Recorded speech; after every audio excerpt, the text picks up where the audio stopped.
ያ ሁሉ ካለፈ በኋላ ደግሞ እንደዚህ በሰላም እንዲተገላግዬ ጤነኛ ሆናለሁ ብዬ አስቤ አላቅም ነበር። ያው ክብሩን እግዚአብሔር ይውሰድና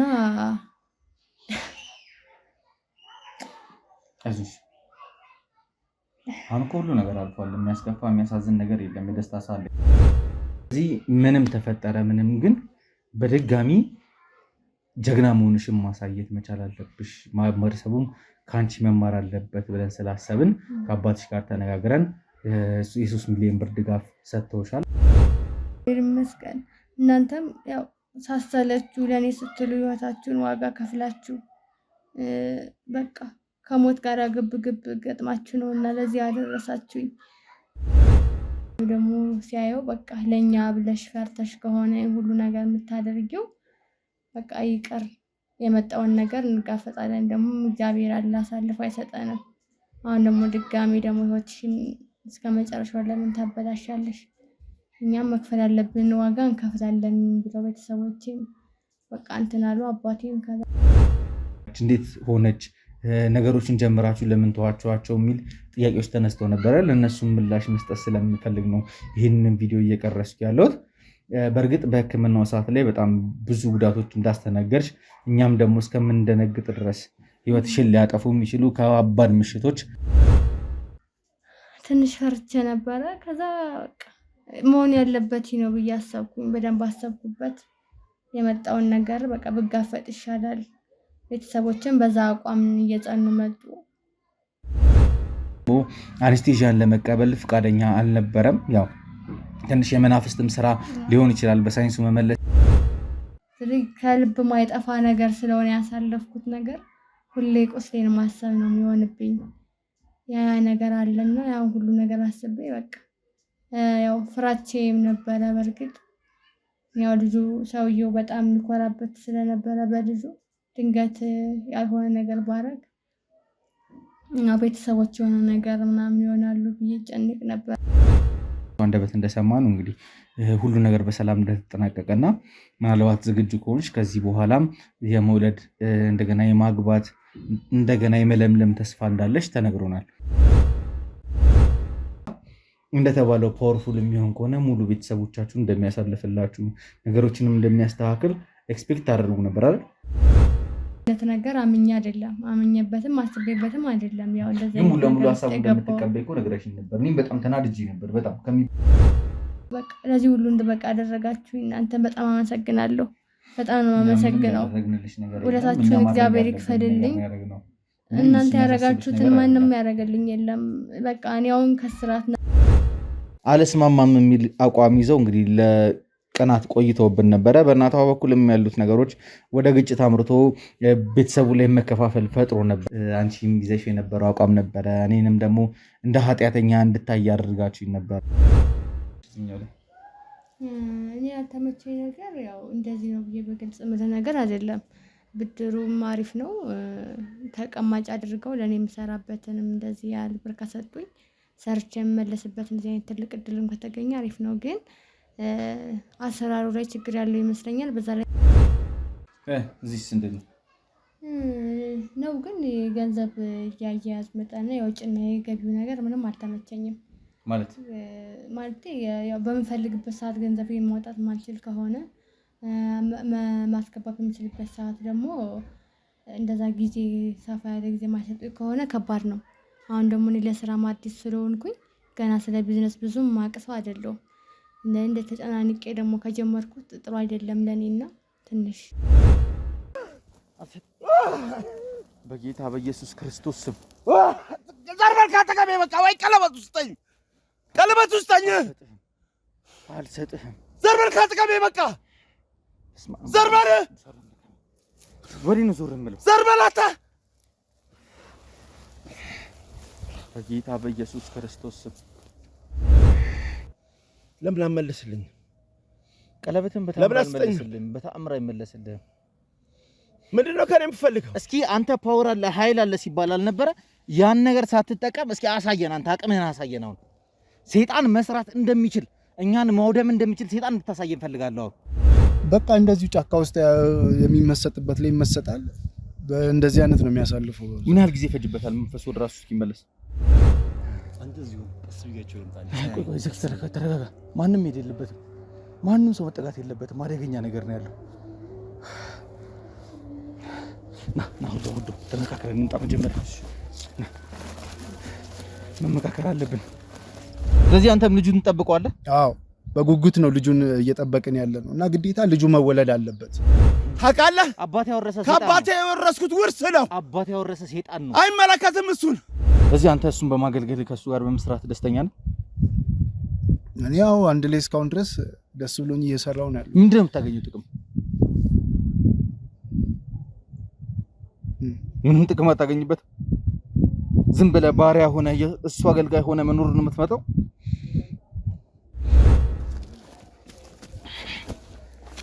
ወሬን ነው የምትሄደው። በዚህ በኩል መንገድ የለም እኮ።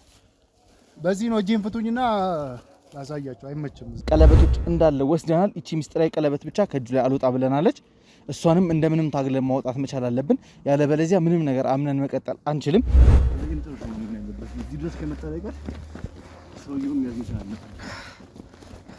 እኔ ግን በጣም ፈርቻለሁ። ከሱ ጋር እንድቆይ ይፈልጋል። አንተን ሊያምንህ የቻለበት ምክንያት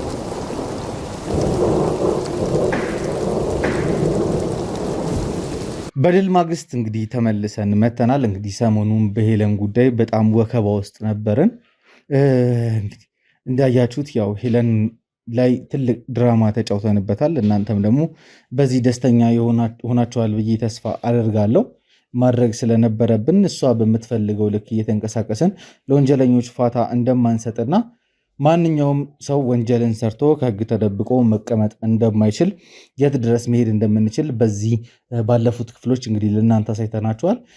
ማጋለጥም የነበረብንን ከባድ ወንጀሎች ስናጋልጥ የቆየንበት ሳምንታት ነበሩ የነበሩት። እንግዲህ አብዛኛውን ነገር ከሞላ ጎደል እንደተመለከታችሁት ማድረግ የነበረብንን እያንዳንዱን ነገሮች እያደረግን ሄለንን በቁጥጥር ስር ለማዋል ችለናል።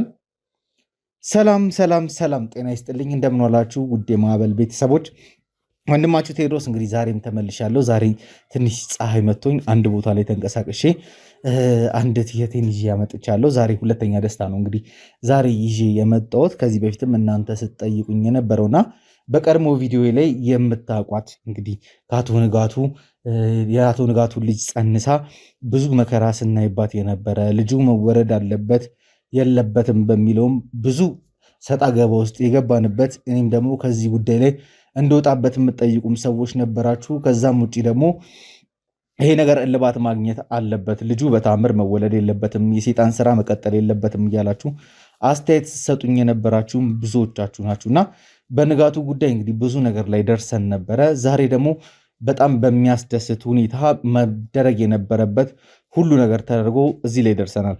ዛሬ እንግዲህ እህታችንን እዚህ ጋር ይዣት ስመጣ በከፍተኛ ደስታ ነው። ነገሩ እንግዲህ እልባት ማግኘት እንዳለበትና ጊዜ የሚሰጠውም ጉዳይ እንዳልሆነ ሳይገባኝ ቀርቶ ሳይሆን ያው የቤተሰብ ውሳኔ የሚፈልግ ነገር ነው። አባቷ በዛ በኩል አልስማማም የሚል አቋም ይዘው እንግዲህ ለቀናት ቆይተውብን ነበረ። በእናቷ በኩልም ያሉት ነገሮች ወደ ግጭት አምርቶ ቤተሰቡ ላይ መከፋፈል ፈጥሮ ነበረ። ያ ነገር መፈጠሩ ትክክለኛ ነገር አልነበረም። ያንንም ለማስተካከል እንግዲህ ብዙ ነገሮች ስናደርግ ነበረ። እነሆ ግን ሁሉ ነገር አለቀና ዛሬ እዚህ ላይ ደርሰናል። እስኪ ስለነበሩት ነገሮች መለስ ብለን እናውራቸው። አንቺም ይዘሽ የነበረው አቋም ነበረ፣ እኔንም ደግሞ እንደ ኃጢአተኛ እንድታይ አድርጋችሁ ነበረ። በትክክል ፈጣሪ የፈጠረው ፍጡር ነው፣ ይሄ ነገር መወለድ አለበት የሚል አቋም ይዛችሁ ነበረ። ድንገት ላይ ግን ያው ሀሳብሽ እንደተቀየረ እና መደረግ ያለበት ነገር ተደረገ። እስኪ ያለፉት ጊዜያቶች ምን ይመስሉ ነበረ?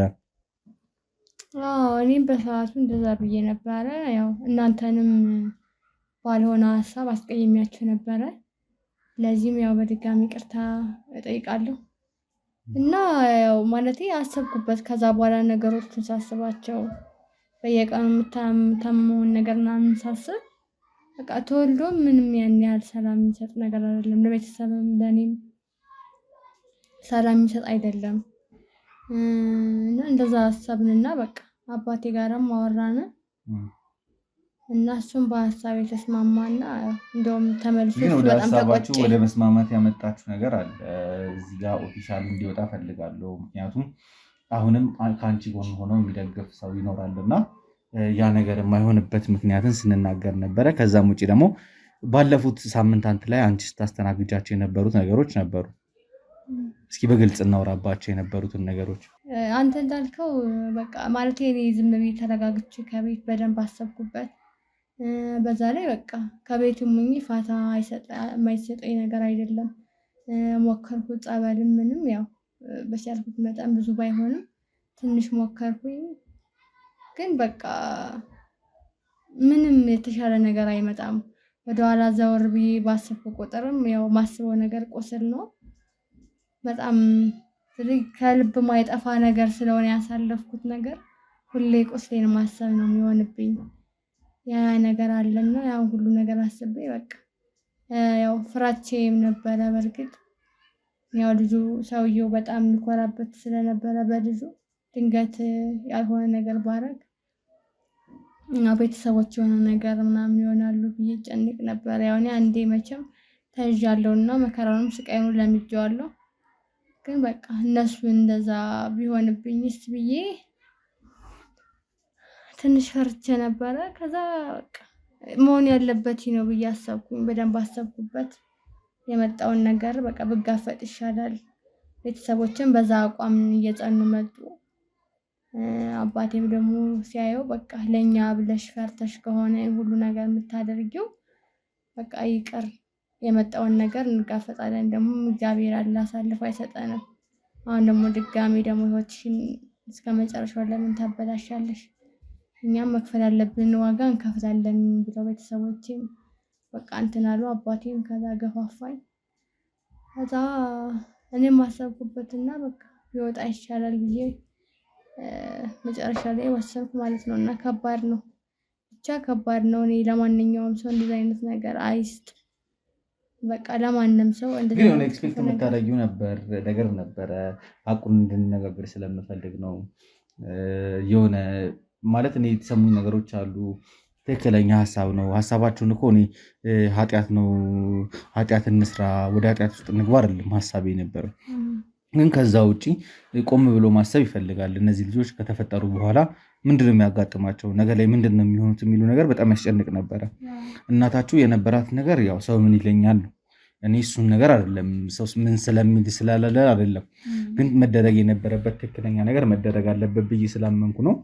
ግን የሆነ የምትጠብቁት ከዛ ውጪ ማለት ሲባል የነበረው ነገር ልጁ ከተወለደ በኋላ እንደተባለው ፓወርፉል የሚሆን ከሆነ ሙሉ ቤተሰቦቻችሁን እንደሚያሳልፍላችሁ ነገሮችንም እንደሚያስተካክል ኤክስፔክት ታደርጉ ነበር አይደል?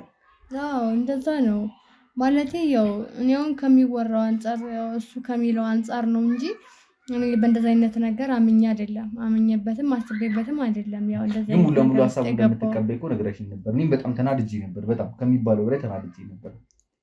እኔ እሱን ሀሳብ ሳይሆን የተቀበልኩ በሰዓቱም ያው ማለቴ ከዚህ ያው ምንም ሊመጣ እንደማይችል ኃይሉ እንደሚሄድ ምናምን ብትነግሩኝም ግን ያው እኔ አውቀዋለሁ ያንን ነገር ውስጥ ላይ ገብቼ ስቃዩና መከራውን የሰውየውን አስፈሪነት ጨካኝነት ስለማውቀው እንዲህ በቀላሉ እናንተን ማመን ከብዶኝ ነበር በሰዓቱ ማለት ነው። ያ ነው በቃ ዋናው ነገር። በቃ ማመን አልቻልኩም። ምንም ነገር አይፈጠርም እንጂ ኤክስፔክት የምታደርጊው ነገር አልነበረም። አዎ እኔ አልቀበለውም። እንዴት ልቀበለው እችላለሁ? እንደዚህ አይነት አረመኔነት፣ የሰይጣን ስራ በጭራሽ ማሰብ ራሱ ወደኋላ ተመልሼ ራሱ ማሰብ አልፈልግም፣ እንኳን ልቀበለው ማለት ነው። እና ያ ነገር ነው በቃ ፈርቼ ነበር። በጣም ይዝትብኝ ስለነበረ እና በቤተሰቦቼም ስለሆነ ማሰር ያደረገው እና በቃ በጣም የሚያስፈራኝ የቤተሰቦቼ ነገር። ግን እግዚአብሔር ይመስገን ያ ሁሉ ነገር አልፎ እስካሁን እንግዲህ በሰላም አለን። ምንም የተፈጠረ ነገር የለም። ከዚህ በኋላ ምንም አይፈጠርም ብዬ አስባለሁ። ያው እንግዲህ አባትሽም አውርቶኝ ነበረ ስለነበሩትም ነገሮች በደንብ ተመሰጋግነን፣ እሳቸውም ያው በአባትነት ባይገባቸውም ይቅርታ ሲሉኝ ነበር የነበረው። የደረሰብሽ ነገር በጣም ያሳዝናል፣ ያስከፋልም ያስቆጫልም። በእርግጥ የሁለተኛ እድል መስጠት የማይችል ነገር ቢሆን ሁለተኛ እንዳትወልጂ የሚያደርግሽ ነገር ቢኖረው ኖሮ ትንሽ የከፋ ያደረገው ነበር ጉዳትሽን። ግን ያው ከዶክተሮቹ አንደበት እንደሰማ ነው እንግዲህ ሁሉ ነገር በሰላም እንደተጠናቀቀና ምናልባት ዝግጁ ከሆንሽ ከዚህ በኋላም የመውለድ እንደገና የማግባት እንደገና የመለምለም ተስፋ እንዳለሽ ተነግሮናል። አሁን ላይ በእርግጥ የተወሰኑ ጉዳቶች አሉ። ስቲል ያላገገምሽባቸው ነገሮች በጊዜ ሂደት እየጠሩ የሚመጡ ነገሮች ናቸው። ያን ሁሉ ነገር እንግዲህ ካወራን ከተረዳዳን በኋላ አባትሽም ገዳም ገብተው ንስሐ መግባት እንደሚፈልጉ ጸበል መጸበል እንደሚፈልጉ ይህንን ትልቅ ኃጢአት በድፍረት እንዳደርግ አድርጋችሁኛል። የሆነ ትንሽ የተምታታ ነገር ነበር ሲነግሩኝ የነበረው። ግሳጼም አለው፣ ይቅርታም አለው፣ ዘለፋም አለው። ድብልቅልቅ ያሉ ነገሮች ነበር ሲነግሩኝ የነበረውና የአባትነት ጭንቀታቸው እንደሆነና እየተደረገ ያለው ነገር ኃጢአት እንደሆነ ስላሰቡት ነበረ በጣም ሲጫኑኝ የነበረው።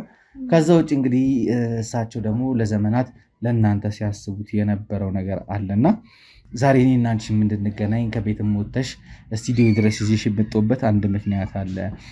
አባትሽ ለአንቺ ያቀዱት እቅድ አለ። ያንን እቅድ እንዴት አድርገን ተግባር ላይ መዋል አለብን የሚለውን ነገር መነጋገር ስላለብን ነው ስቱዲዮ ድረስ ይዤሽ የመጣሁት። ከዛ ውጭ ደግሞ ኦዲየንሶቼ ሲጠይቁ ነበረ ልጅቷ ምን ደረሰች፣ የት ገባች፣ እንዴት ሆነች፣ ነገሮችን ጀምራችሁ ለምን ተዋችኋቸው የሚል ጥያቄዎች ተነስተው ነበረ። ለእነሱም ምላሽ መስጠት ስለምፈልግ ነው ይህንን ቪዲዮ እየቀረስኩ ያለሁት። በእርግጥ በሕክምናው ሰዓት ላይ በጣም ብዙ ጉዳቶች እንዳስተናገርሽ እኛም ደግሞ እስከምንደነግጥ ድረስ ህይወትሽን ሊያጠፉ የሚችሉ ከባድ ምሽቶች አሳልፈናል። ያ ሁሉ ነገር እንግዲህ መደረግ ያለበት ነገር እስኪደረግ ሰውነትሽም ደግሞ አኔስቴዥያን ለመቀበል ፈቃደኛ አልነበረም። ያው ትንሽ የመናፍስትም ስራ ሊሆን ይችላል። በሳይንሱ መመለስ ያልቻሉት ነገር አንቺ የምትጠቀሚያቸው ነገሮች ሳይኖሩ እንደ አልኮል እንደ ድራግ የምትጠቀሚያቸው ነገሮች ሳይኖሩ እንግዲህ ሰውነትሽ አኔስቴዥያን አልቀበልም ብሎ ትንሽ አስቸግሮን ነበርና ያ ሁሉ ነገር የአንቺን ህመምና ስቃይ እንዳበዛብሽ እናውቃለን። የነበሩትም ሰዓት እኔም ደግሞ መምጣቴን የተሻለ በሰዓቱ እዛ ቦታ ላይ ብዙ ነገሮች ነበሩ። ከዛ በኋላ ግን እግዚአብሔር ይመስገን ዛሬ ላይ ደርሰናል። እንግዲህ ለአባትሽ ደግሞ ቃል የገባሁላቸው ከእሳቸው ጋርም የተነጋገርንበት ነገር አለ። ምናልባት በኋላ ላይ አሳይሻለሁ። ቼክ እኛ ጋር ነው የሚገኘው። ከአባትሽ እጅ የተቀበልነው ቼክ አለ። አንቺን ህይወት ማስተካከል የምንፈልገው መስመር ማስያዝ የምንፈልጋቸው ነገሮች አሉ። የተለያዩ አማራጮችን እናቀርባለን። ከነዛ አማራጮች ውስጥ ለአባትሽ ቃል ስለገባሁላቸው ነው ይህንም አድርገው እንጂ እኔ ግዴታ መግባት አለብኝ ይህን ነገር ማድረግ አለብኝ ብዬ አይደለም እያደረግኩት ያለሁት ለአባትሽ የገባሁትን ቃል ማሳካት እንደምችልና እሳቸው እኔ ላይ ተስፋቸውን ጥለው ነው ወደ ገዳም የሄዱት። ያ ነገር እንዲስተካከል ሙሉ ቲሙ ሲነጋገር ነበረ። አንቺ ነሽ ግን የአንበሳውን ድርሻ የምትወስጂው፣ ባለቤቱም አንቺ ነሽ፣ ወሳኙም አንቺ ነሽ እና ነገ ከነገ ወዲያ እንግዲህ ተመልሰሽ ወደ ማህበረሰቡ መቀላቀልሽ አይቀርም። ስትቀላቀይ ምን ይዘሽ ነው የምትቀላቀየው? ቤት ውስጥም ደግሞ መዋልሽ ያንን ሀሳብ ድጋሚ በአይምሮሽ እያሰብሽው ስላሳለፍሽው ቁስል እያብሰለሰልሽ ራስሽ ላይ ህመም ነው እየፈጠርሽ የምትሄጂው። እዚህ ወተሽ መግባት መቻል አለብሽ። ስራ የምትሰሪበትን የምትማሪበትን ነገሮች የምታስተካክይበትን እድሜ ግን በሰውየው ተነጥቀሻል። እዚህ ምንም ተፈጠረ ምንም ግን በድጋሚ ጀግና መሆንሽን ማሳየት መቻል አለብሽ። ማህበረሰቡም ከአንቺ መማር አለበት ብለን ስላሰብን ከአባትሽ ጋር ተነጋግረን የ3 ሚሊዮን ብር ድጋፍ ሰጥተውሻል። አንቺ ድጋፍም አይባልም ያው እንደ ውርስም በይው እንደምንም በይው በአባትነታቸውን የሚገባቸውን 3 ሚሊዮን ብር አዘጋጅተውልሻል። እዚህ ይህንን ነገር ዋይዝሊ እንዴት ነው መጠቀም የሚቻለው? እንዴት ነው ወደ ስራ መግባት የምችው? ምን አይነት ትሬኒንግ ነው የሚያስፈልግሽ? ምንድን ነው ማድረግ ያለብን የሚለውን ነገር እንግዲህ እየተመካከርን ነገሮችን እንድናደርግ እድል ተሰጥቶናል። ስለዚህ እኔና አንቺ ከስቱዲዮ ተያይዘን ወተን በተለያዩ ቦታዎች ላይ እየዞርን ማድረግ የምንችላቸው መማር የምትችላቸውን ነገሮች መግዛት የሚቻለው ነገር ቋሚ ነገር ሊሆንሽ የሚችል ስራ ሊያሰራሽ የሚችል ነገሮችን እንፈልጋለን። በተለይ ዋናው ታርጌታችን የሚሆነው ስራና ስራ ነው። ስራ ያስፈልግሻል። ቤት መዋል የለብሽም።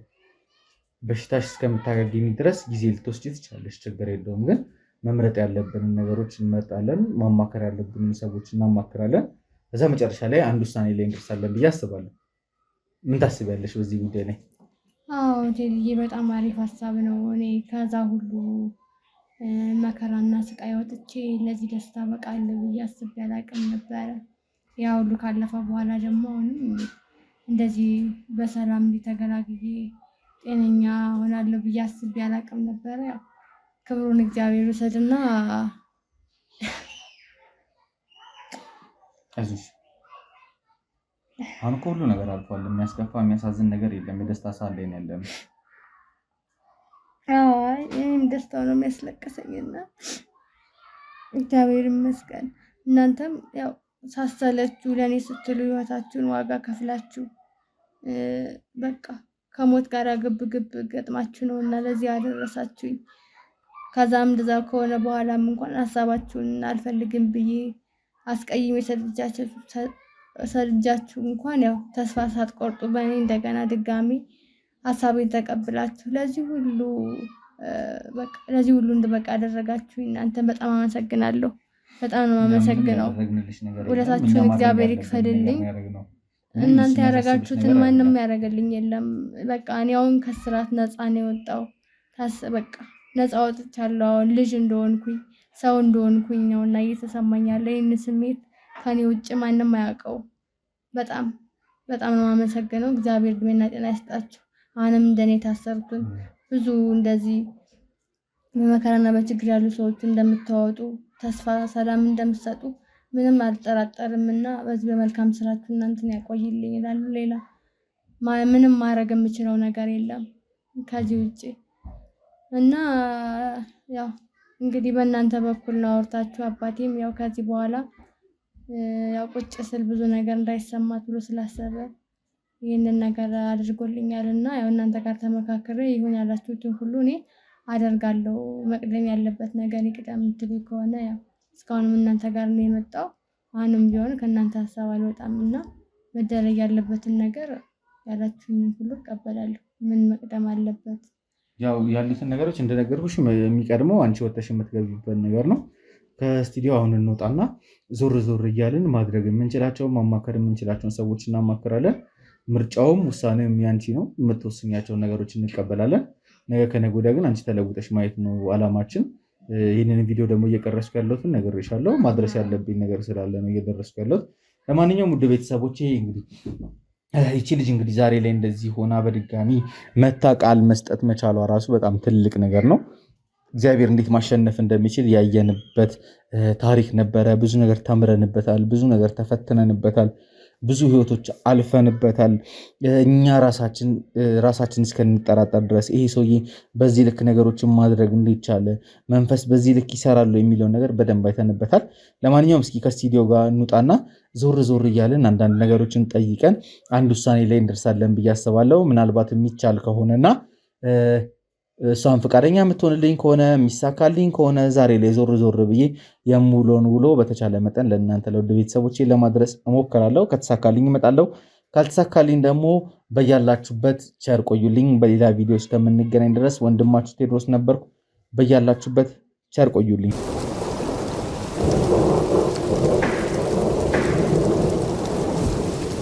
ምንድን ነው ያልተመቸሽ እዚህኛው ላይ?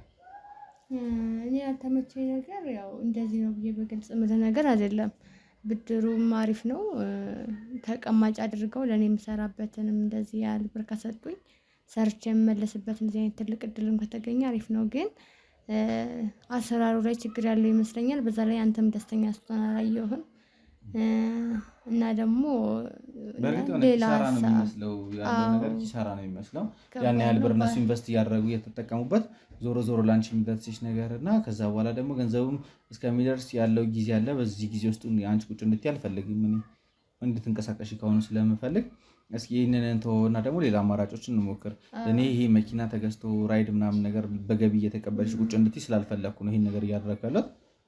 ራሴን መስራት ያለብኝ አሁን ራሴን ስልክ ራሴን መለወጥ አለብኝ፣ መቆም አለብኝ እና ይህን ብዙ ነገር አለ። ያን ነገር ረስቼ ቢዚ ካልሆንኩኝ ምንም ለውጥ የለውም እና ብዙ ነገር አለ ወደ ህሊና የሚመጣ እረፍት የማይሰጡ ነገሮች ስላሉ እነሱን ሁሉ እንድረሳ አሁን ላይ ጠንክሬ ሰርቼ ጠንካራ ሰው መሆን ነው የምፈልገው። በስራ ቢዚ መሆን እፈልጋለሁ እና ቋሚ የሆነ ነገር ተገዝቶ የሚቀመጥ ነገር ካለም ያን ተገዝቶ ተቀምጦ ከዛ ውጭ ያለው የቀረው ነገር ደግሞ ራሴ ወደ ስራ። እሺ ሀሳቡ ጥሩ ነው። ያው የምናያቸው ነገሮች አሉ፣ ቋሚ ነገሮች እናያለን። ችግር የለውም እሱ። ከዛ ውጭ ደግሞ እስኪ ስልጠና ብትወስጂ ደስ ይለኛል። አሁን እኔ ቁጭ ከምትይ አንቺ ስልጠና ብትወስጂ እፈልጋለሁ።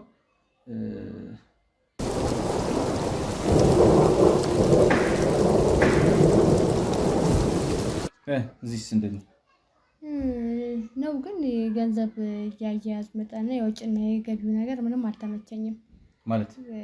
ማለት ያው በምፈልግበት ሰዓት ገንዘቤን ማውጣት ማልችል ከሆነ ማስገባት በምችልበት ሰዓት ደግሞ እንደዛ ጊዜ ሰፋ ያለ ጊዜ ማይሰጥ ከሆነ ከባድ ነው።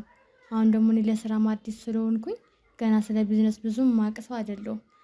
እንደ ተጨናንቄ ደግሞ ከጀመርኩት ጥሩ አይደለም ለኔና ትንሽ መልካም። አሁን ነፃ ነሽ፣ የምትፈልጊው ነገር እስኪሳካ ድረስ አሁንም እንቀጥላለን እና ያለን ችግር የለውም። የምንወስነው አንድ ውሳኔ ላይ እንደርሳለን።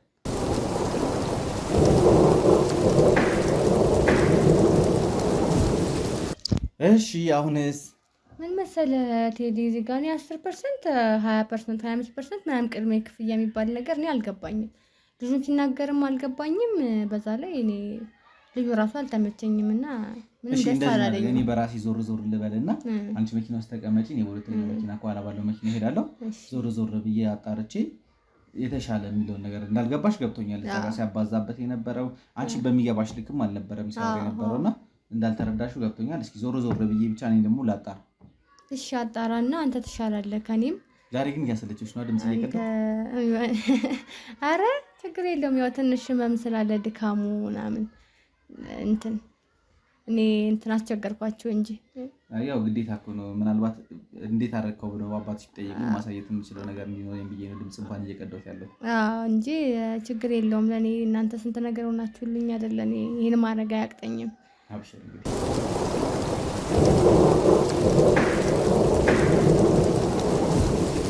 እንግዲህ ውድ ቤተሰቦቼ ያው የነበረን ውሎ እንዳያችሁት ነበረ። በተለያየ ቦታ ላይ ስንንቀሳቀስ ነበረ። የኛ አባት እንግዲህ ያስገቡኝ ቃል ትክክለኛ ቦታ ላይ መውደቅ መቻል አለበት፣ እህታችንም የምታርፍበት እንዲሁም ደግሞ የምትለወጥበት ነገር ያስፈልጋታል እያልኩ የተለያዩ ቦታዎች ላይ እየተንቀሳቀሱ ሰዎችን እያማከርኩ ነበረ። አሁንም ደግሞ እንግዲህ አንድ ቦታ ላይ ተገኝቻለሁ። የተገኘሁት የት ነው? ለምንድን ነው እዚህ የመጣሁት? እሷንስ የት አድርጋት ነው የምትል ጥያቄ ልታነሱ ትችላላችሁ። ጥያቄን ከመመለሴ በፊት ከማን ጋር እንዳለው የት እንዳለሁኝ ለእናንተ ለውድ ቤተሰቦቼ ማሳየት ፈልጋለሁ። ምርጫ ትክክል ነው አይደለም የሚለውን እንግዲህ በኋላ ላይ ከእናንተ ከውድ ቤተሰቦቼ የምሰማው ይሆናል። እስኪ ወንድማችን ወደ አንተ ላንጣውና ነገሮችን አንተን ማን ልበል፣ የት ነው ያለሁት እና ምን ልመርጥ እንደመጣሁኝ ያው ለኦዲየንሶቼ እንድታስረዳልኝ እፈልጋለሁ። በመጀመሪያ ስሜን ላስተዋውቅ፣ የዓለም ዘውድ እባላለሁ። የሰመር ሪል ስቴት ሴልስ ማናጀር ነኝ። የምንገኘው ያው ሰመር ሪል ስቴት ላይ ነው አሁን የተገናኘ ነው። ቅድም እንዳልከው የተለያዩ ቦታዎች ላይ ተዘዋውሬ የተለያዩ ሪል ስቴቶችን አይቻለሁ ብላለሁ። ሰዎች ደንበኞች እንዲያዩ እኛም እንፈልጋለን። አንዳንዴ ምንድነው ይሄ ወርቅ የያዘ ነጋዴ ምንም ቢሆን ያው ወርቅ ነው የያዘውና ማለት ነው። በተለይ ደግሞ ለመወሰንም አንተ ለውሳኔ እንድትቀርብ ያደርጋል ማየት ሌሎችን። ነገር ግን ሌላ ሳታይ እዚህ መጀመሪያ ብታይ ኖሮ ኦኬ እስኪ ሌላ ላይ ደግሞ ከዚህ የተሻለ ሊኖር ይሆን የሚል ሀሳቦች ሊኖሩ ይችላሉ። ሰው ይሄ ነው ምናልባት እንግዲህ እንኳን ደህና መጣ ነው የምልህ። በስልክ ብንገናኝ በአካል ደግሞ ማለት ነው። ያ ዓለም እንደነገርኩ እንግዲህ ያዩዋቸው አማራጮች አለ። ሰመር ሪል ስቴት ደግሞ አሁን ሀገራችን ላይ እንግዲህ ስመጥር ከሆኑ ሪል ስቴቶች መካከል አንደኛው ነው እና የሚያቀርባቸው ብዙ ኦፈሮች አሉ። ከዚህ በፊት እኔም መጥቻለሁ። ጓደኞቼም ወንድሞቼም እዚህ ቤት መጥተው ትልልቅ ኦፈሮችንም ይዘው ሄደዋል። ለቤተሰቦቻቸውም ማድረስ ችለዋል። እኔ ሰመር ሪል ስቴት ላይ ስመጣ ሁለት ነገሮችን ይዤ ነው። አንደኛ እንዳልኩ አማራጮችን አይቼ የተሰጠኝን ቃል በአግባቡ ቦታ መያዙን ለማረጋገጥ፣ ሁለተኛ ደግሞ ከእናንተ ጋር ከዚህ በፊት የነበሩ ለጓደኞቼ ቀርበው የነበሩ ኦፈሮች ሙሉ ለሙሉ አልቀው ስቲል ጥያቄዎች እንዳሉና እኔ ላይም በኮመንትም እንደዚሁም ደግሞ ስልኬ ላይም እየደወሉ አንዳንድ ሰዎች ስለእናንተ ሲጠይቁኝ ነበርና ይሄ ሪል ስቴት ምንድን ነው? ከሌሎቹ ሪል ስቴቶች በምን ተለይቶ ነው እነዚህ ሰዎች ሊጠይቁኝ የቻሉት? እዛ ጋር ያዩት ነገር ምንድን ነው እኛ ያላየነው የሚለውን ነገር ለማወቅ ከእንደገና ደግሞ ስለ ሰመር ሪል ስቴትም ብዙን ነገር ማወቅ ስለፈለግን ነው። ከዚህ በፊት የነበራችሁ ቦታ አለ፣ አሁን ያላችሁበት እና እዚህ የመጣሁበት ቢሮ አለ። ይሄ ደግሞ በጣም አክሰሰብል የሆነ ለብዙ ነገር አክሰሰብል የሆነ ሮድ ላይ ነው ያለው። እነዛ ነገሮች ምንድን ናቸው የሚለውን ያው ከአንተ አንደበት ለመረዳት ነው የመጣ ነው። እሺ በጣም ጥሩ ቴዲ። ያው እንግዲህ በስልክ ብዙ ነገሮችንም ገለጻ አድርጌልሃለሁ። ነገር ግን ደግሞ በአካል ለአንተም እንደዚሁም ደግሞ ምናልባት ይሄን ሚዲያ የሚከታተሉ የአንተ ደንበኞች አሉ፣ ለእነሱም በደንብ ማሳወቅና ማብራራት ስለሚያስፈልግ ስለ ሰመር ሪል ስቴት የተወሰነ ብል ደስ ይለኛል። ወይም ከሌሎች ሪል ስቴቶች እኛ የምንለየው ምንድን ነው የሚለውን አጠር አድርጌ ለመግለጽ እሞክራለሁ። ሰመር ሪል ስቴት ከዚህ በፊት ሞርጌጅ እና ትራንስፖርቴሽን ላይ አሜሪካ ላይ ይሰራ የነበረ ነው ወደ 20 ዓመት ምናምን። አሁን የዛን ሀገር ትሬንድ ይዞ ሀገራችን ላይ በሪልስቴት አለሙ ላይ ተሰማርቶ ሪልስቴቶችን እየሰራ ነው ያለ። ለአብነት ያህል ሴቶች አደባባይ ላይ G+18 ልቅም ጥንቅቅ አድርጎ ለደንበኞች አስረክቦ ደንበኞች እየኖሩ ነው። እኛ ከምንለው በላይ ምናልባት ደንበኞች ይመሰክራሉ ብዬ አስባለሁኝ። አሁን ላይ ደግሞ እያስገነባን ያለነው ቡልጋሪያ ላይ ነው። በጣም ቆንጆ የሚባል አሪፍ እይታ ያለው እንደዚሁም ደግሞ በጣም አሪፍ ዲዛይን ያለው የቦታው አቀማመጥ ወደምንፈልገው ቦታ ወክ እያደረግን የምንደርስበት ቦታ መሀል ከተማ ላይ ነው። ቡልጋሪያ ሁሉም ሰው ያውቀዋል። አፍሪካ ህብረት ፊት ለፊት ላይ ነው ሳይታችን ያለ። ለምሳሌ ወደ ሳር ቤት፣ ወደ ሜክሲኮ፣ ወደ መስቀል ፍላወር፣ ወደ ቦሌ ወደምንፈልገው አቅጣጫ ወክ የምናደርግ ነው። እዚህ ላይ አሁን ሰዎች ምንድነው ኢንቨስት ቢያደርጉ ወይም ደግሞ መኖሪያቸውን እዚህ ላይ ቢያደርጉ አንደኛ ለማከራየት በከፍተኛ ዋጋ ነው የሚከራየው። ለምን እዛ አካባቢ ላይ ያሉ በጣም ትልቅ ዲፕሎማቶች አሉ፣ አፍሪካ ህብረትን ጨምሮ ማለት ነው። ከዛ በተጨማሪ ለመሸጥም በቀላሉ በከፍተኛ ብር ሰዎች መሸጥ ይችላሉ ማለት ነው። እንደዚሁም ለመኖርም ደግሞ በጣም ምቹና መሀል የሚባል ከተማ ላይ ነው። ይሄ የትራፊክ መጨናነቅ የማይበዛበት ቦታ ነው ማለት ነው። ከዚህ ጋር ተያይዞ ምናልባት ስለ ሳይቱ የተወሰነ ገለጻ ባረግ ደስ ይለኛል። አሁንም ሳይቱ አጠቃላይ ወደ 1200 አካባቢ ካሬ ላይ ያረፈ ነው። G+25 ነው የሚሰራው። ወደ ስራ 5 ቤዝመንት አለው። እንደዚሁም መሀል ላይ ደግሞ የልጆች መጫወቻ፣ ጂም፣ ላይብራሪ፣ ስፓ እነዚህ ነገሮችን የተለያዩ ግሪን የጋራ መሰብሰቢያ አዳራሾችን እነዚህን ያካተተ ነው ማለት ነው። እጅግ በጣም ዘመናዊ የሆነ ቤት ነው። ስታንድ ባይ ጄኔሬተር አለ። ከዛ በተጨማሪ ደግሞ ምንድነው ለየት የሚያደርገው ባካፕ ባትሪ ያላቸው ሊፍቶች ማለት ናቸው። በአንድ ወለል ላይ 4 ሊፍት ነው የተገጠመ። እንደዚሁም የከርሰ ምድር ውሃ አሁን ስለዚህ ስለ ስታንድ ባይ ጄኔሬተር እነዚህን ብዙም እንደንትን የመኪና ፓርኪንግን ጨምሮ እንደ ዋናነት ልጠቅስልህ አልፈልግም። ይሄ ማንም ሪል ስቴት የሚያሟለው ነገር ስለሆነ ማለት ነው። ከዚህ በተጨማሪ ምንድነው የቤቶች አቀማመጥ በጣም ለየት የሚያደርገው ምንድነው በቂ ብርሃን እንዲያገኙ ተደርገው ነው የተሰሩ እያንዳንዱ ቤቶች ማለት ነው። ይሄ ለየት የሚያደርገው ነው። ይሄን ደግሞ አርኪቴክት ስራውን የሰራው ምናልባት ስካይላይት ሆቴልን የሰራና እንደዚሁም ደግሞ የኢትዮጵያ አየር መንገድ ቤቶችን በብዛት የሚሰራ ስለሺ ይባላል። በጣም ምስራቅ አፍሪካ፣ ደቡብ አፍሪካን በጣም ብዙ የአርኪቴክት ስራዎችን በመስራት ከ40 ዓመት በላይ ይታወቃል። በእነዚህ ጀግና የሆነ የአርኪቴክት ሰው ነው እነዚህ የቤቶች ዲዛይን የተሰሩት ማለት ነው። አብዛኛው ሰው ቤት ሲገዛ ምንድነው ፕራይሱ ላይ ብቻ ነው ትኩረት የሚያደርገው፣ እሱ ላይ አይደለም።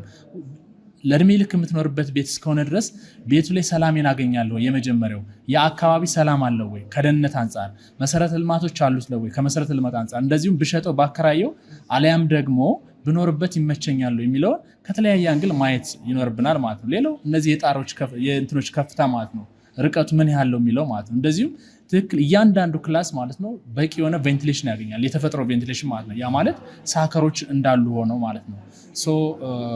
የመኪና ፓርኪንግ በነገራችን ላይ በነፃ ነው፣ አናስከፍልም። ለእያንዳንዱ አንዳንድ የመኪና ፓርኪንግ ይዘተዋል። ከዛ በተጨማሪ ደግሞ ሰዎች 2 የመኪና ፓርኪንግ ይኖራቸዋል ተብሎ ይገመታል። ሰምቲንግ ቤተሰብ ሊመጣ ይችላል ተብሎ ስለሚገመት እንደ ሪዘርቬሽን አንዳንድ አዲሽናሊ ይጨመራል። ያ ግን ምንድነው ውሉ ላይ በግልጽ አይሰፍርም። ነገር ግን ማንም ሰው እዛ ላይ ማቆም ይችላል ማለት ነው።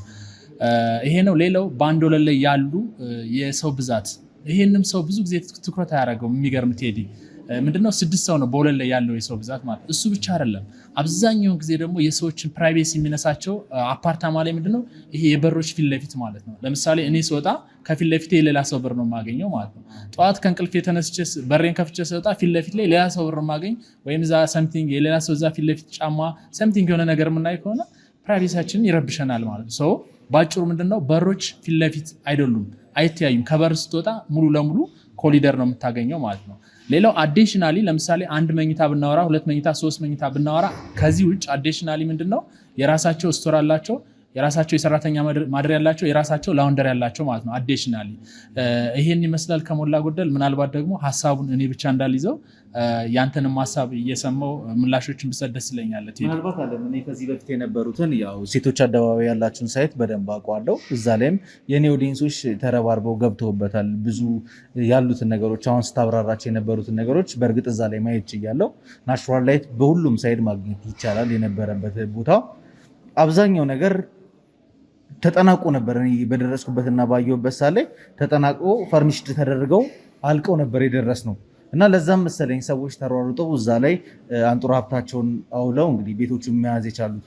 እዚህ ጋር እስከዛኛው ሳይታችሁ ለየት የሚያደርገው ወይ ደግሞ የተሻለ ማለት የሆነ ነገር ስትሰሩ አፕግሬድ እያደረጋችሁ እያሳደጋችሁ ነው የምትሄዱት ብዬ አስባለሁ እና ከዚህኛው ሴቶች አደባባይ ከነበረው ሳይት እዚህ ጋር በምንድን ነው ለየት ያለ ነገር ያለው? በጣም ጥሩ ጥያቄ ነው። እንዳልኩ የመጀመሪያው ሎኬሽኑ በራሱ ለየት ያደርገዋል። ወደ መሀል ላይ ነው። ቡልጋሪያ ማለት በቃ በጣም አይን የሆነ ቦታ ነው። እሱ ለየት ያደርገዋል። ሌላው ቅድም እንዳልኩ የቤቶች አሰራር ውስጥ ላይ ያለ ኢንቴሪየር ዲዛይናቸው፣ እንደዚህም ደግሞ ይሄ ፌስ ቱ ፌስ የሚያደርጋቸው የኮሊደሩ ስፋት፣ የሊፍቶች ብዛት። ያ ማለት 4 ሊፍት ማለት አንድ ሊፍት ለ2 ሰው ማለት ነው እንትን ብንለው። ሌላው የከርሰ ምድር ውሃ፣ እንደዚህም ደግሞ በጣም ምቹ ለልጆች ለአዋቂዎች፣ እንደዚህም ለወጣቶች ቢልዲንጉ ምቹ እንዲሆን ተደርጎ ነው የተሰራው። ለምን እነሱ ጊዜያቸውን የሚያሳልፉበት ከስራ መጥተው አረፍ የሚሉበት ቁጭ ብለው መጽሐፍ የሚያነቡበት እነዚህ ግሪነሪዎች በደንብ አድርገው ተዘጋጅተዋል ማለት ነው። ምናልባት ዲዛይኑን በስሪዲ ማሳየት እንችላለን። ይሄ ነገር ለየት የሚያደርገው ነገር አለ። ከዛ ውጭ ደግሞ አከፋፈሉም ለየት የሚያደርገው ነገር አለ። ምንድነው? የባንክ ኦፕሽን እዚህ 50-50 ተመቻችቶለታል። ለምሳሌ 50% ደንበኞች በ2 ዓመት ተኩል ይከፍላሉ። 50ውን ደግሞ ቤቱን ተረክበው ቤቱ ላይ እየኖሩት የሚከፍሉት ያከፋፈል ሂደት ተመቻችቷል ማለት ነው። አንድ ይሄ ለየት የሚያደርገው ነገር አለ። አሁን ላይ አንድ ደንበኛ መክፈል የሚጠበቅበት ምንድነው 10% ነው። ከ10% በላይ ግን የሚከፍል ከሆነ ምንድነው ተጨማሪ ቅናሽ እየሰጠ ነው እንሄዳለን ማለት ነው። ያ ማለት እስከ 30% ምናምን በትንሹ በአንድ ቤት ላይ እስከ 2 ሚሊዮን 3 ሚሊዮን ድረስ ዲስካውንት ማድረግ ይችላል ማለት ነው። ከዚህ ጋር ተያይዞ አሁንም አከፋፈል ላይ ይሄ ከሆነ በመሀል ላይ ሰዎች ከፍለው የሆነ ነገር ሀፕን ቢያደርግባቸውስ ምንድን ነው የሚለውንም ይሄ ማየት ይጠበቅብናል። ቤታቸውን የመጀመሪያውን ትርፋማ ሆነው 10% ለከፈሉ መሸጥ መለወጥ ይችላሉ። ከዛ በተጨማሪ ደግሞ ለምሳሌ 150 ካሬ ገዝተው ወይም ደግሞ 100 ካሬ ገዝተው መክፈል ባይችሉ ወደታች ዝቅ ማለት ይችላሉ። እንደዚሁም ደግሞ ፍላጎታቸውን ከፍ ማድረግ የሚችሉ ከሆነ ደግሞ ወደ ላይ ከፍ ማድረግ ይችላሉ ማለት ነው። ይሄ አንደኛ ፍሌክሲብል መሆኑ በጣም ሰዎች እንዳይጨናነቁ እንደዚሁም ደግሞ ይሄ ቅድመ ስጋታቸውን ይከላከልላቸዋል ብዬ አስባለሁ። ይሄ ለየት የሚያደርገን ነገር ይሆናል ማለት ነው። ሌላው በመሀል ላይ ሀፕን ቢያደርግ ቤታቸውን መሸጥ ይችላሉ። የባንክ ኦፕሽኖች አሉ። ብዙ ነገሮችን ምርጫዎችን ሰጥተናል። ከዛ ውጭ አሁንም በመሀል ላይ መክፈል ቢያቅታቸው ምንድነው በደብዳቤ ጠይቀው የማራዘሚያ ጊዜ እንሰጣቸዋለን። ይህን ደንበኞችን እኛ ዋናው ትኩረታችን በተባለው ጊዜ ቤቱን ሰርተን ለደንበኞች እናስረክባለን ነው የሚለው ላይ ነው የኛ ጥያቄያችንና ስራችን እንጂ ይሄ ደንበኞች ጋር መቼ ከፈሉን መቼ አልከፈሉን የሚለውን ነገር ትኩረት የምናደርግበት አይደለም። በነገራችን ላይ ሴቶች አደባባይ ላይ ያለው ሙሉ ለሙሉ ወጪ ራሳችን ችለን ነው ከማንም ገንዘብ ኮሌክት ሳናደርግ ነው በራሳችን አቅም ገንብተን ለደንበኞች ያስረክብ ነው ማለት ነው። እነዚህ ነገሮች ለየት ያደርገዋል። ሌላው እዚህኛው ላይ እዛኛው ሴቶች አደባባይ ላይ ብዙውን ጊዜ የካሬ አማራጭ የለውም። እዚህ ላይ ግን ማንም ሰው ለኢንቨስትመንት የሚፈልግም ሰው ከትንሽ ካሬ ጀምሮ እስከ ትልቅ ካሬ ድረስ አዘጋጅተናል። ያ ማለት ትንሹ ካሬ ባለ 1 መኝታ 81 ካሬ አለ፣ ባለ 2 መኝታ ደግሞ 111 ካሬ አለ፣ ባለ 3 መኝታ ደግሞ 168 ካሬ አለ ማለት ነው። በመሀላቸው ላይ የተለያዩ ካሬ አማራጭ አለ። አብዛኛውን ጊዜ ሰው ምንድነው መኝታ ነው የሚጠይቀው፣ ግን መጠየቅ ያለበት ካሬ ነው። አሁን ባለ 3 መኝታ ለምሳሌ እኛ ላይ የሆነ ብር ያህል ብንጠቅስ እንዴ እዚህ ጋር እኮ ውድ ነው እዚህኛው ላይ ርካሽ ነው ይላሉ። ኖ ካሬውን ነው መጠየቅ ያለበት።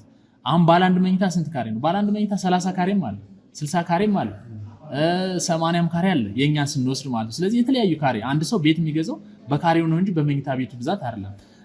የካሬ አማራጫችን መኖሩ እንደዚሁም አከፋፈላችን ፍሌክሲብል መሆኑ የባንክ ኦፕሽን መሆኑ ሰዎች በመሀል የሆነ ነገር ሀፕን ቢፈጠርባቸው እኮ የተለያዩ አማራጮችን ማስቀመጣችን እነዚህ ነገሮች ለየት ያደርገናል ብዬ አስባለሁ። አዲስ በጣም የሚገርም አገላለጽ ነው የገለጽክልኝ። እኔም ደግሞ ያው ካየኋቸው ነገሮች ትክክለኛ ቦታ ላይ እንደመጣ ያለው እየተሰማኝ ያለውና የቀረቡልኝ ነገሮች አሉ፣ ልብ ያላልኳቸው ነገሮችም ነበሩ። አሁን አንተ ስታስረዳኝ የገቡኝና ሴቶች አደባባይ ላይ ያለውን ነገር በጣም ወድጀው ነበረ። እውነት ለመናገር ሰመር ሪል ስቴት መምጣቱንም መስራቱንም መጀመሪያ የሚያወቁት ሴቶች አደባባይ ባለው ነው። እዛ ጋር የነበሩት ነገሮች በጣም በሚያስገርም ሁኔታ ሩሞቹ በጣም ነው የሚያምሩት፣ ጥንቅቅ ብለው የተሰሩ ናቸውና እነሱን ስላየውኝ ከዛ የተሻለ ነገር ይዘው መጥተዋል የሚለውንም ለማየት ነው የመጣሁት።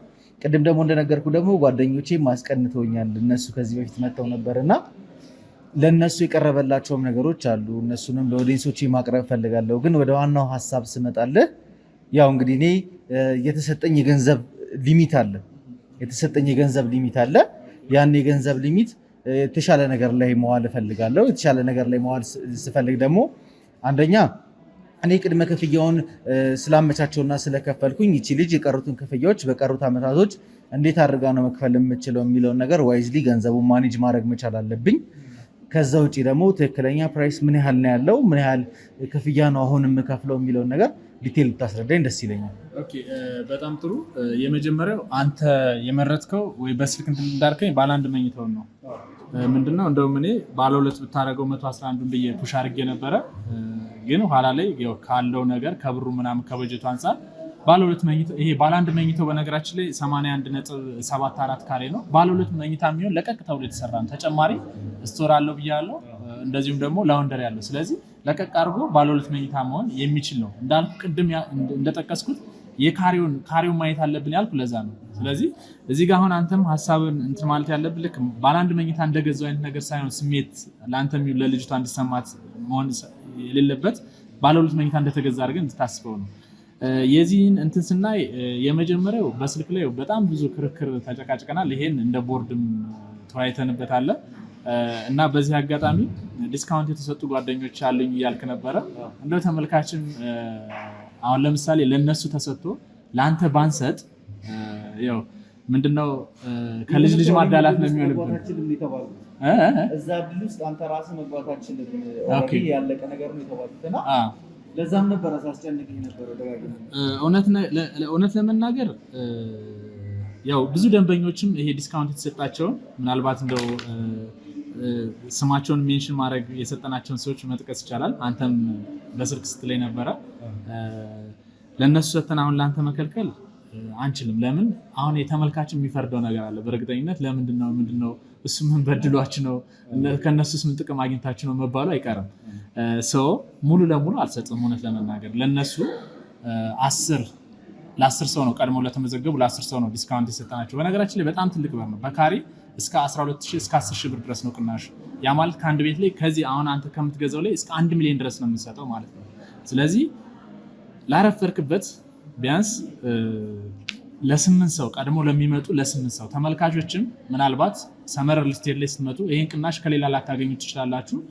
ቀድመው ለሚመጡ ሜንሽን አድርገው ይሄን ስም ይሄን ዩቲዩብ ሜንሽን አድርገው ሲመጡ የዓለም ዘውድ ብለው ሰመር ሪል ስቴት ላይ ቀድሞ ለመጡ ለ8 ሰዎች ቅናሽ እንሰጣለን። ከዛ በፊት ግን ሰዓትም ገደብም አለው።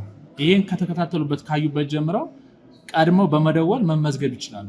8 ሰዎች ውስጥ አሁን 8 ሰዎች ከተካተቱ ልናቆም እንችላለን። ለምን ኋላም እንዳታጣለኝ ከደንበኞች ጋር።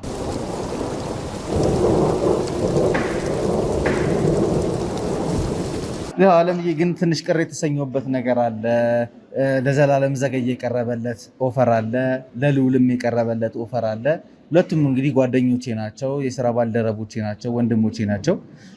ለነሱ የቀረበው ነገር ለኔ ያነሰበት ነገር አክቹአሊ ከነሱ ጋር ወዳደራለሁ እያልኩ ሳይሆን ግን ለምንድን ነው ሰመር ሪል ስቴት ልዑል ያቀረበውን ነገር ለዘላለም ያቀረበውን ነገር ቴድሮስ ጋር ሲመጣ ሁለት ተቀነሰብኝ። ኦኬ እሺ። አይ እውነት ለመናገር ለመቀነስ ባንተ ወይም አንተን ለመነጠል ፈልገን አይደለም። ነገር ግን ምንድነው ያረፈደ ይቀጣል አይደል? ስለዚህ እንደዛ በማለት ነው መቀጣት አለብን ብለን ስላሰብን ነው። በዚህ አጋጣሚ ደንበኞችም ማለት ነው ያው ቅድም ሜንሽን ያደረጋቸው ሰዎች አሉ። እዛ ላይ አጋጣሚ ሌሎች ባልደረቦች ነበር እንትን ያሉ ቅናሹን ተጠቅመው። አሁን ግን ይሄን ብዙ ፋይት አድርጌ ነው በነገራችን ላይ እንትን ስለ እንደ ማኔጅመንት ብዙ ፋይት አድርጌ ማሳመኞችን እኔም አድርጌ ነው ለነዚህ ለ8 ሰዎች ቅናሹ እንዲሰጥ ያደረኩ ማለት ነው። ከዚህ በተጨማሪ ግን 8 ሰዎች ሲመጡ አሁንም እዚህ ጋር ደንበኞች ግራ መጋባት የሌለባቸው ነገር ብዙ ስልክ ሊደወል ይችላል። የደወለው ሁላ ዲስካውንት ላይ ይካተታል ማለት አይደለም። ምንድነው ሪዘርቬሽን ማድረግ ይችላሉ ባሉበት። ብዙ ጊዜ የምንቸገረው በተለይ አገር ውስጥ ያሉ ችግር የለውም። ውጭ ላይ ያላችሁ ዲያስፖሮች ይሄን ልትመለከቱ ትችላላችሁ። ምንድነው ከዛ ብር እስከሚልኩ ይቸገራሉ። ፍላጎቱ ምናምን አድሮባቸው የሰሙት ነገር በጣም ተደስተው ግን እንዴት ቤት እንግዛ ግራ ይገባቸዋል። ተወካይ የሌላቸው ሰዎች አሉ። ስለዚህ ይሄን በደንብ በስልካችን በደንብ ደውላችሁ በደንብ ገለጻ እናደርግላችኋለን። እንደዚሁም ደግሞ ሪዘርቬሽን ባሉበት ላይ ሆነው እንዲከፍሉ የተወሰነ ብር ያ ማለት ከፈለጉ መመለስ የሚችለው ያ ብር ምናልባት የተወሰነ ቀን ነው የሚሰጡን። ከዛ ውጭ ሪፈንድ የሚደረግ ብር ነው ማለት ነው። ከተስማሙ ግን ምንድነው አብረው ጨምረው ይቀጥላሉ ማለት ነው። የተወሰነ ብር ሪዘርቭ አድርገው ቅናሹ ላይ መካተት ይችላሉ ነው ብዬ ማስብ። ከዛ ውጭ ላይ ያሉ ሰዎች አሁን ወኪል የሌላቸው ምንም ሀሳብ እንዳይገባቸው ባሉበት ላይ ሆነው ቤታቸው መግዛት ይችላሉ። እዚሁ እኛ ውላቸው ምናምን አዘጋጅተን ሙሉ ኃላፊነት ወስደን በዲኤችኤል የቤት ባለቤት ማድረግ እንችላለን። እያንዳንዱን ሙሉ ለሙሉ በቪዲዮ ኮል እያንዳንዱ ፕሬዘንት ይደረግላቸዋል። ሙሉ ግልጽ እያንዳንዱ መረጃዋ መጀመሪያ ይላክላቸዋል። ውሉ በመጀመሪያ ይላክላቸዋል። እያንዳንዱን አንብበው ካነበቡ በኋላ ነው ሙሉ ክፍያ መክፈል የሚችሉት ማለት ነው። ግን እንዳልኩ ለዲስካውንቷም መካተት ግን የተወሰነ ብር ትንሽዬ ብር ሪዘርቬሽን ማድረግ እንችላለን። እሱን ደግሞ ውጭ ላይ ላሉ እዚህ ጋር ምን ያህል ነው ብር የሚለው እንዳትጠይቀኝ። ለምን ውጭ ላይ ላሉትም እዚህ ላሉትም የተለያየ ብር ስለሚሆን እኛ እነሱን በስልክ እንትን ሲሉን ኮንታክት እናደርጋለን እንደ ችግራቸው ተረድተን ማለት ነው። ሌላው ምናልባት ብር ሲያስገቡ አንዳንዴ አሁን ብዙ ጊዜ አገሪቱ ላይ ያሉ ነገሮች አሉ፣ የሚሰሙ ነገሮች አሉ። ያው ሁሉም ትክክለኛ ነው ማለት አይቻልም፣ ሁሉም ደግሞ ትክክል አይደለም ማለት አይቻልም። ስለዚህ ከዚህ ጋር ተያይዞ ሰመር የሚለውን አካውንት ማረጋገጥ አለባቸው። በድርጅት ነው እንጂ በማንም ማስገባት አይችሉም። በእነዚህ ይሄ የሚታይ አካውንት አለ፣ የተለያዩ ባንኮች አማራጮች አሉ። ምንድነው ሰመር ሪል ስቴት የሚለውን ማረጋገጥ አለባቸው። ለምን አንዳንዴ ስልክ ተጠልፈውም እንደዚህ ነው የሚባሉ ነገሮች ስላሉ ማለት ለምን ይሄን ቅድመ ጥንቃቄ ያው ደንበኞች ይጠፋቸዋል ብዬ አይደለም፣ ነገር ግን ቅድመ ጥንቃቄውን መስጠት ጥሩ ነው ብዬ ስለማስብ ማለት ነው።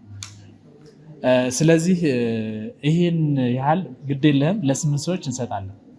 በቃ ይሄ ይበቃል። እሺ ደስ የሚል ገለጻ ነው የነገርከኝ። ያው ብዙ ጊዜ እንግዲህ ፍራውድስተሮች በምን አይነት መልኩ ሰዎች ሊያጭበረብሩ እንደሚችሉ የሚታወቅ ነገር የለም። ያው ሴልስም ሆኖ ምንም ሆኖ አስመሰለው እንትን ሊያደርጉ ይችላሉ። በትክክል እንግዲህ እዚህ ጋር ያሉትን ነገሮች ለእኔም ትሰጠኛለህ፣ ሼርም ማድረጋቸው ይሆናል ኦዲየንሶቼም በዛ አማራጭ ብቻ እና ከታች በምናስቀምጠው ስልክ ቁጥር እናንተን ኮንታክት እንዲያደርጓችሁ አደርጋለሁ። አለምዬ እንግዲህ በጣም የሚገርም ገለጻ ነበር ሲሰጠን የነበረው። ወደ ሌላው ነገር ግን ከመግባቴ በፊት ስለ ክፍያውም ስለ አከፋፈሉም ምን ያህል ብር መክፈል እንዳለብኝ አሁንም ያው የብሩ ባለቤት አለችና የብሩ ባለቤትን እዚህ ጋር አንጥቻት ያሉትን ነገሮች አስረድታት ከዛ በኋላ ትክክለኛ መሆንና አለመሆኑን ውሳኔ የምትወስነው እሷ ነች። ገንዘቡን ከማስገባታችን በፊት እሷ ስለሆነች እሷን ወደዚህ ላንጣትና ከዛ ያሉትን ነገሮች በደንብ ታስረዳታለን። እሺ፣ በጣም አመሰግናለሁ።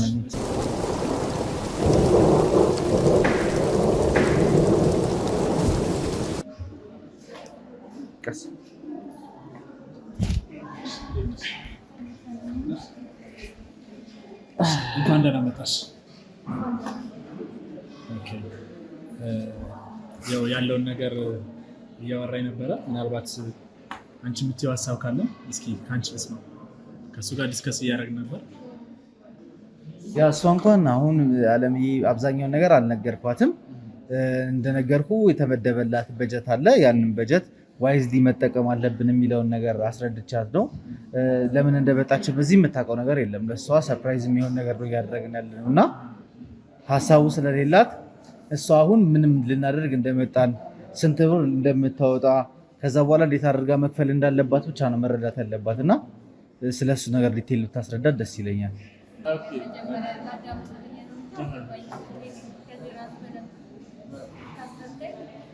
ያ እንግዲህ አባቤ የሰጡንን ብር ዋይዝሊ መጠቀም አለብን ብለን መጀመሪያ ተነጋግረን ነበር አይደል? ያሉትን ነገሮች እነሱን እንዴት አድርገን ኢንቨስት ማድረግ አለብን። አንቺ ምናልባት ነገ ከነገ ወዲያ አትርፈሽም መልሰሽ መሸጥ የምችው ንብረት ወይ ደግሞ በቋሚነት አንቺ የምትኖሪበት ደህንነቱ የተጠበቀ ሰላም ያለው ነገር እንዲኖርሽ እፈልጋለሁ። ከዛ ውጭ ደግሞ ቅድም የተነጋገርናቸው ስራዎች አሉ፣ እንድጀምር የሚፈልጋቸው ስራዎች አሉ። ስለዚህ ለሁለቱም የሚመጥነውን ነገር አመቻችተን የሆነ በቃ በተቀናጀ መልኩ ነገሮችን እያስተካከልሽ እንድትሄጂ ስለምፈልግ ነው እዚህ ይዤሽ የመጣሁት። አሁን እሱ እያወራ ያለው ነገር ምናልባት ቁጥሩን ስላልሰማሽው ወይ የሚደረገውን ነገር ያሉትን ነገሮች ስላላወቅሻቸው ነው እንጂ ምንም የሚያጎልብን ነገር ኖሮ አይደለም። ነገ ከነገ ወዲያም ደግሞ ቀስ ቀስ እያልሽ የምታኪው ነገሮች ናቸው። እኔው አለም እስኪ መጀመሪያ ስለ ብሩ እናውራ። ግራ ከመጋባቷ በፊት ምን ያህል እንደምንከፍል ከዛ እንዴት እያደረገሽ ክፍያው መክፈል እንደምችል ብናወራ ነገሮች ቀለል የሚሏት ይመስለኛል። በጣም ጥሩ። የመጀመሪያው ስለ ቦታው ገለጻ ያደረኩልሽ ምንድነው ቦታው የምልሽ ቦታ ያው ታውቂዋለሽ ብዬ ገምታለሁ። ያን ነገር ውስጥሽ ላይ እንድትወጂው እንደገና የሚባለው ነገር ጥሩ ነው ወይ ምናምን የሚለው ውስጥሽ ላይ እንድታምኝበት ስለፈለኩ ነው መጀመሪያ ወደ ብሩ ከመግባት በፊት ቦታውን ገለጻ ያደረኩልሽ ማለት ነው። ከዛ ውጭ ግን ወደ ሂሳቡ ስንገባ ያው እንግዲህ ጎበዝ አባት የሚባል ከዛ በተጨማሪ ደግሞ ቴዲም ቤት ግዥና ቤት ላይ ይሄን ብርሽን ብታዩ መቼም ቢሆን አትከስሪም። ብትደክሚ የወጣትነትሽ ቢያልፍ የምትጦርበት ነው፣ ለልጅ ልጅ የሚተላለፍ ነው ብሎ ወደዚህ በማምጣቱም በዚህ አጋጣሚ እሱን ማመስገን አለብሽ ብዬ አስባለሁ። ከዛ ውጭ ግን አሁን የአንቺ ቤት የታሰበው እንድትገዢው 81 ካሬ ነው። የዚህ ጠቅላላ ዋጋው ወደ 7,561,000 ብር ነው። ይሄ ማለት ባለ አንድ መኝታ አንበል እንጂ ባለ ሁለት መኝታ ከፈለግሽ ለቀቅ አድርገሽ ማሰራት ይቻላል። እሱን ሙሉ ለሙሉ ዲዛይኑን እኛ አድርገን ከፈለግሽ መስራት እንችላለን። ግን አንዳንዴ ምንድነው እነዚህ ቤቶች በሌክጀሪ ስታንዳርድ ስለተዘጋጁት ምንድነው ለቀቅ ተብሎ ሊሰሩት፣ ለዛ ነው ካሬውም ሰፊ የሆነ ማለት ነው። ቅድመ ክፍያው 756,160 ነው። ይሄ በነገራችን ላይ እሱ በጣም ብዙ ክርክር አድርጎ በስልክ ብዙ ፋይት አድርጎ በትንሹ ወደ 1 ሚሊዮን ምናምን አካባቢ ቅናሽ አድርገን እንሻል ኖርማል ከምንሸጥበት ዋጋ ማለት ነው። ከዚህ ጋር ተያይዞ የአንቺን ቅናሽ ብቻ አይደለም በነገራችን ላይ ሲያስቸግረን የነበረ። በዚህ አጋጣሚ ይህን የሚመለከቱ ደንበኞች እስካሉ ለእነሱስ እንደው ምንድን ለእሷ ተደርጎ በእሷ ዋጋ ነው የምንገዛ ቢሉ ምንድን ነው የምመልስ? እናንተ ላይም ቢደወል እኔ ላይም ቢደወል ብሎ ከዚህ በፊትም ደግሞ ለጓደኞች መተው እኛ ላይ ያሰርተው ነበረ። ለ8 ሰዎችም ደግሞ ቅናሽ አድርገናል። ከዚህ አንጻር አሁን ከአንቺ የሚጠበቀው 756,160 ብር ይሆናል ማለት ነው። ሌላውን ቀሪ ክፍያ እንዴት ነው የሚከፍለው የሚለውን አሁን ይህን ከከፈልሽ በኋላ ቀሪ 3 ሚሊዮን ብር ነው የሚቀርሽ ማለት ነው። ቀሪው ሌላው ብር የት ገባ የሚል ጥያቄ ሊነሳ ይችላል። አሁንም እዚህ ግልጽ ማድረግልሽ 50% ከባንክ ጋር አያይዝልንሻል ማለት ነው።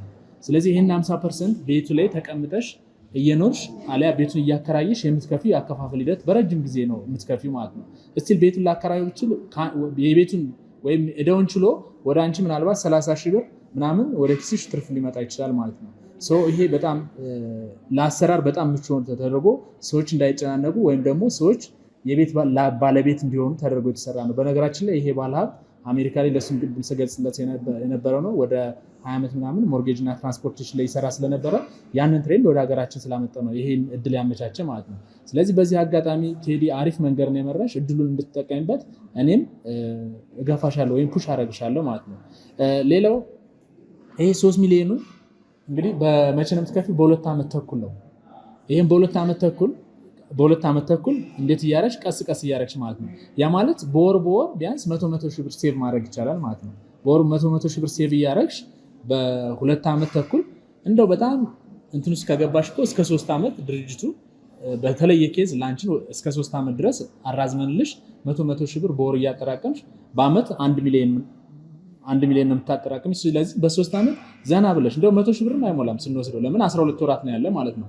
ስለዚህ ዘና ብለሽ ምንም ሳያጨናንቅሽ የምትከፊበትን ሂደት አመቻችተናል ማለት ነው።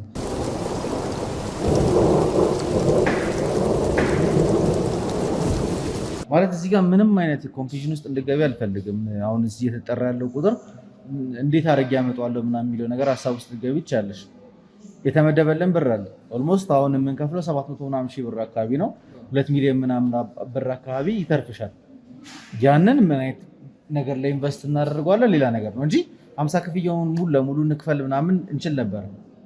አሁን የፈለኩት ምንድነው ይሄን ነገር አንቺ እንደምትወጪው አውቃለሁ። ከፍለሽ ሙሉ ለሙሉ አጠናቀሽ ቤቱን እንደምትይዙ ከዛ በኋላ እንደፈለግሽ አድርገሽ እንደምትጠቀሚበት እርግጠኛ ስለሆንኩ ነው። የምትሰሪበት ብር ለንቀሪ ብር ቅድመ ክፍያ ብቻ ነው የምንከፍለው። ምንም የሚያሳስብሽ ነገር አይኖርም ብዬ ነው የማስበው። 50 ሺህ ነው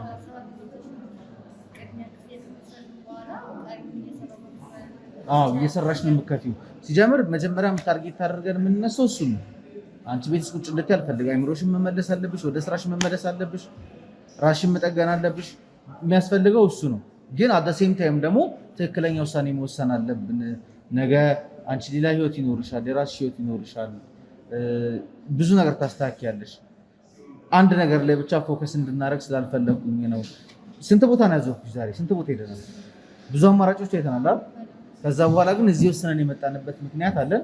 ከሱ ጋርም ደግሞ በጣም ስጨቃጨቅ ነበር የነበሩት እና እየተጠሩ ያሉ ቁጥሮችን አጋነሽ እንድታያቸው ስላልፈለኩ ነው።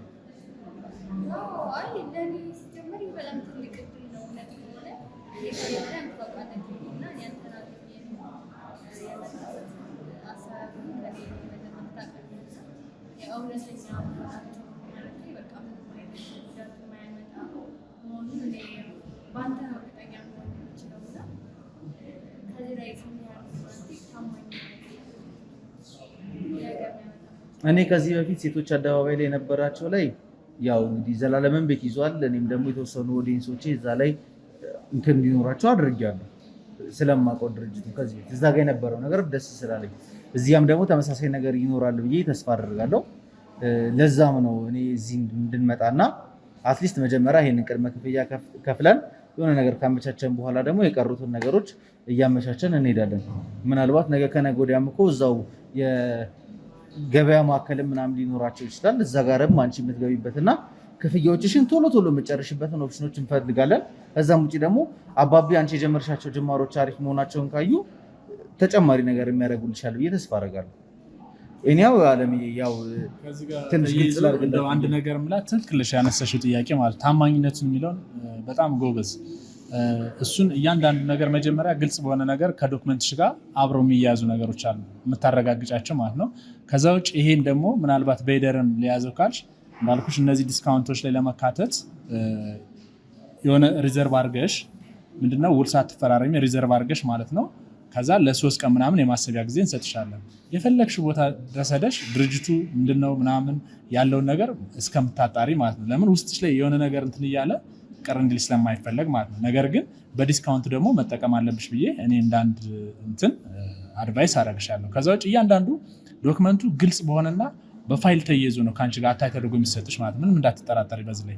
ከዛ ውጭ ያስረከብነው ቤቶች አሉ እነሱ ለእኛ ራሱ ምስክር ናቸው። ሄደሽ እኔ ማንም ሰው አብሮ ሳይሄድ እዛ ጋር ሄደሽ አንኳኩቶች ራሱ ሰዎች እንዴት ነው ብትይ ከእኔ በላይ እኔ ከማብራራው በላይ እነሱ የሚሰጡሽ መልስ አጥጋቢ ይሆናል ብዬ ገምታለሁ። በትክክል የማስበው እሱ ነው። ከማየት ያለባትን ነገር ታያለች። በእርግጠኝነት የኛው ዲስካውንት እኔም እሷ እንዲያመልጣትም አልፈልግም። እዚህ ጋም ደግሞ ይህንን ቪዲዮ የሚመለከቱ ቤተሰቦች አሉ። እሷ የደረሰችበትን ነገር የደረሰባትን ነገር በደንብ ያውቃሉና እየጠየቁን ነበረ። ይቺ ልጅ ምን ደረሰች ምን ሆነች እና የሚለው ነገር ያስጨነቃቸው ነበረ። አንደኛ እነሱም እንዲያዩ ስለፈለግኩ ነው ይህንን ቪዲዮ እየቀረስኩ ያለሁት። ከዛ በኋላ ደግሞ የተሰጠኝን ቃል በትክክል እየተገበርኩ ነው የሚለውንም ነገ ከነገ ወዲያ አባቷ ሊጠይቁኝ ስለሚችሉ እሱንም ታሳቢ በማድረግ ነው ይሄን ነገር እያደረግን ያለ ነው። እንዳልከው ቤቱንም በአካል ወስጄ አሳያታለሁ ያሉትን ነገሮች በራሷ እንደተጣራ ስለምፈልግ። አንዳንዴ የአንቺን ጥንካሬ የሚመለከቱ ሰዎችም ይኖራሉ። የአንቺን ጥንካሬ ደግሞ የሚመለከቱ ሰዎችም ደግሞ ምናልባት እርግጠኛ ነኝ በቴዲ አማካኝነት ከዚህ በፊት ቴዲ ብዙ ሰዎችንም ያው ሳፖርት አድርጓል በሱ ሚዲያ አማካኝነት አንቺንም ደግሞ ያው ሳፖርት የሚያደርጉበት ነገሮች ይፈጠራሉ ብዬ አስባለሁ። ስለዚህ የተጀመረ ነገር ደግሞ ሳያልቅ አይቀርም። እሺ፣ ስለዚህ ወገብሽን ጠበቅ ነው ማድረግ ያለብሽ።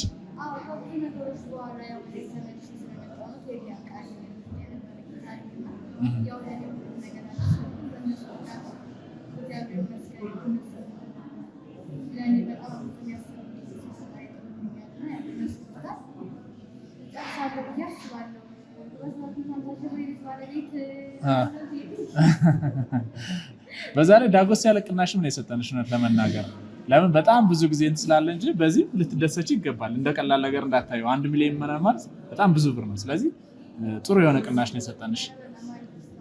በዚህ ከተማመንን ፎርሙ ይዘጋጅልን፣ ዶክመንቴሽኖቹ ይዘጋጁልን። ያው የባንክ እንትኖችን ትሰጠናለህ። እኔና እሷ ገንዘቡን አስገብተን ጨርሰን እንምጣና ውሉን እንፈራረማለን። መታወቂያ ካለ ወይም ስም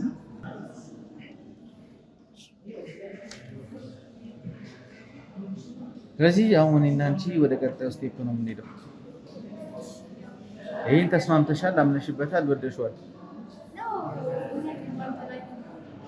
በዚህ ደግሞ እንደምታየው እኮ እዚህ ጋር ራሱ እያየሽ ነው አይደል ያሉትን ሰዎች። ምን ባንክ ነው የምትጠቀሙት? ንግድ ባንክ ወይስ? ንግድ ባንክ ላይ እናድርገውና ሌላ አማራጭ ባንኮችም አሉ። ንግድ ባንክ ለጊዜው እናያዘውና ያው የንግድ ባንክ አማራጭ ይሻለናል። በዚህ ባለው ፎርም ላይ ታውቂያችን አይደል? በዚህ አስገብታችሁ አጠቃላይ 756,000 ብር ነው የምታስገቡት።